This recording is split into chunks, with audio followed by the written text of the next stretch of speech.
Les affaires de Donald Trump au Moyen-Orient vont de mal en pis. L'Iran a réussi à briser le blocus des États-Unis dans le détroit d'Ormuz.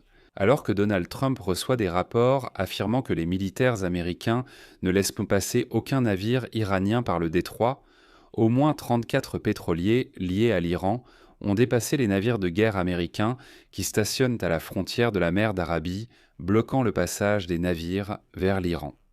Parmi eux, plusieurs pétroliers ont transporté du pétrole iranien d'une valeur de près d'1 milliard de dollars. De plus, les Iraniens eux-mêmes se vantent que cette semaine, 2 pétroliers iraniens entièrement chargés sont sortis du golfe Persique, ont contourné le blocus américain et ont rejoint un groupe de navires ayant réussi à éviter les navires de guerre américains. Mais comment exactement les Iraniens y parviennent-ils? C'est justement ce dont nous allons discuter. Je m'appelle Alexei Petchi, discutons ensemble de ce sujet, mais avant de commencer, je vous demande de vous abonner à cette chaîne, de liker cette vidéo et de laisser n'importe quel commentaire sous la vidéo. De plus, abonnez-vous à ma chaîne Telegram Petchi News, le lien se trouve dans la description de cette vidéo. Alors, reprenons tout dans l'ordre. Comme vous le savez, le 12 avril, Donald Trump a annoncé le début du blocus maritime du détroit d'Ormuz, ou plus précisément, le blocus des ports et des côtes de l'Iran. Trump a déclaré que les États-Unis bloqueraient aussi tout navire payant à l'Iran des droits illégaux pour traverser le détroit. Et en date du 22 avril, Trump a annoncé que le détroit était ouvert, mais sous le contrôle militaire total des États-Unis d'Amérique. Les ports iraniens et les navires coopérant avec Téhéran sont également bloqués. Le but du blocus est d'exercer une pression maximale sur l'Iran pour conclure un nouvel accord, et Trump a souligné que le blocus ne serait pas levé avant la fin. Les négociations, et si nous allons sur le site du commandement central de l'armée des États-Unis, qui est responsable du blocus militaire du détroit d'Ormuz du côté américain, nous verrons le dernier message datant du 19 avril. Il y est indiqué que les forces américaines opérant dans la mer d'Arabie ont imposé un blocus naval contre un cargo battant pavillon iranien qui tentait de se rendre dans un port iranien. Et ensuite, je vais citer Центрального командования. un destroyer de l'US Navy équipé de missiles guidés a intercepté le navire Tulska, qui traversait la partie nord de la mer d'Arabie en direction de Bandar Abbas, en Iran. Les forces américaines ont à plusieurs reprises averti le navire battant pavillon iranien et l'ont informé de la violation du blocus américain. Après que l'équipage du Tulska ait ignoré à plusieurs reprises les avertissements pendant 6 heures, le destroyer Spruance a ordonné l'évacuation. Le Spruance a mis hors service le moteur du Tulska en tirant plusieurs obus de son canon Mk-45 de 5 pouces sur la salle des machines du navire. Plus tard, des marines américains du 31e corps expéditionnaire sont montés à bord du navire rebelle, qui est toujours sous la garde des États-Unis. Depuis le début du blocus, les forces américaines ont ordonné à 25 navires commerciaux de faire demi-tour ou de revenir sous pavillon iranien. Mais il s'est avéré plus tard que les Iraniens avaient tout de même réussi à briser le blocus. Le Financial Times a mené sa propre enquête et a découvert qu'au moins 34 pétroliers liés à l'Iran avaient dépassé les navires de guerre américains qui stationnent à la frontière de la mer d'Arabie, bloquant le passage des navires. Les données peuvent être vérifiées à l'aide de la plateforme Vortex qui suit le trafic maritime.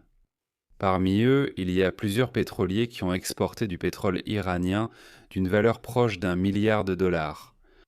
Nous comprenons ici que plus de pétroliers ont franchi le blocus dans les deux sens que de navires renvoyés par la marine américaine, postés à la frontière entre le golfe d'Oman et la mer d'Arabie, sous menace d'usage de la force.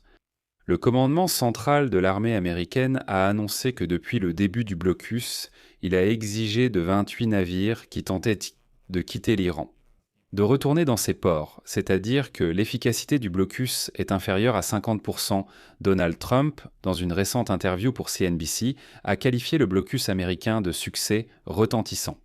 Il a promis de ne pas lever ce blocus tant que Washington n'aura pas conclu d'accord définitif avec Téhéran. L'interdiction de sortie des navires des ports iraniens et d'y entrer a été instaurée le 13 avril, et le 16 avril, les États-Unis ont annoncé qu'ils poursuivraient également dans le secteur.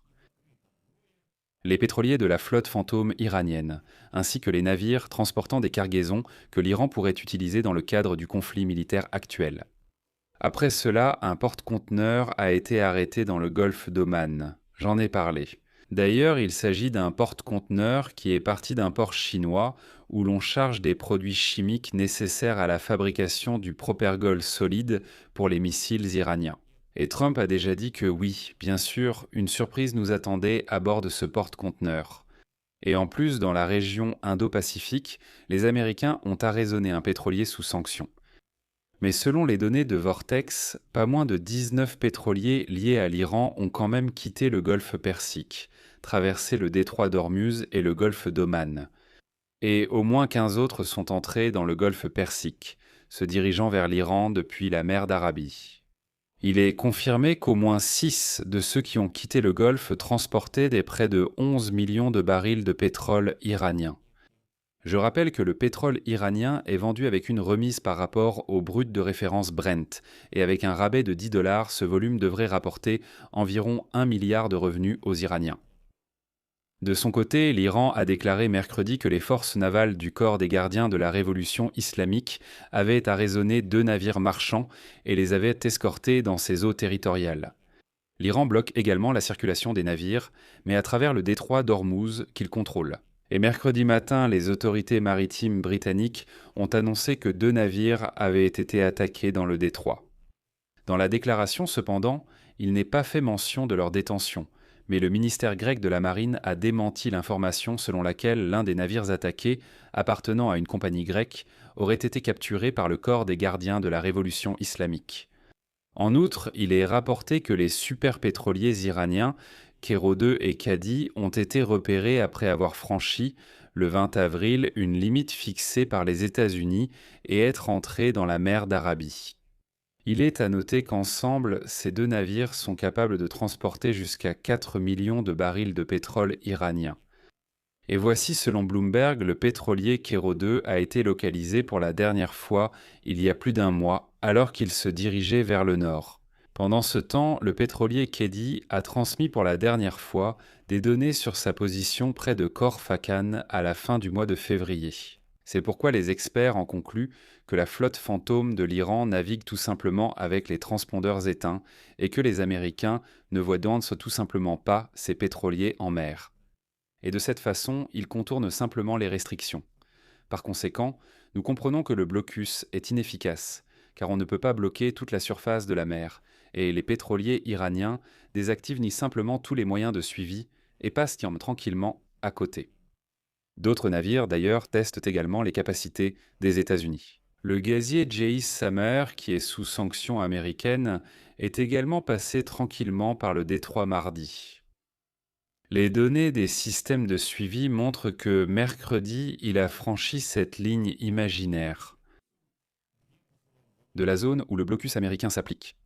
Il est également rapporté que le cargo battant pavillon gambien, Leon Star, qui a traversé le détroit d'Ormuz le même jour, se trouve près de cette ligne et longe la côte iranienne.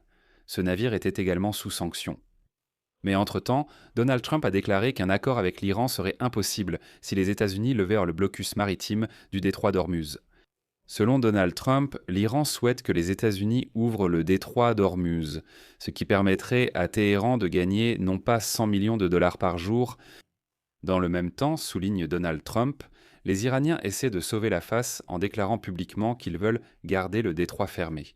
Mais en réalité, nous voyons que le blocus n'est pas totalement efficace. Je vais m'arrêter ici. Donnez votre avis et vos conclusions dans les commentaires sous cette vidéo. Abonnez-vous à la chaîne, activez la cloche et n'oubliez pas de mettre un like. Si vous souhaitez soutenir le travail de cette chaîne YouTube et que vous le trouvez important et nécessaire, vous pouvez faire un don, devenir sponsor de la chaîne ou faire un don de la manière qui vous convient le mieux. Tous les liens et les informations nécessaires se trouvent dans la description de cette vidéo. Je vous serai reconnaissant pour tout soutien de votre part. Abonnez-vous aussi à la chaîne Telegram de Petchy News via le lien en description. C'est tout pour aujourd'hui, prenez soin de vous. Au revoir.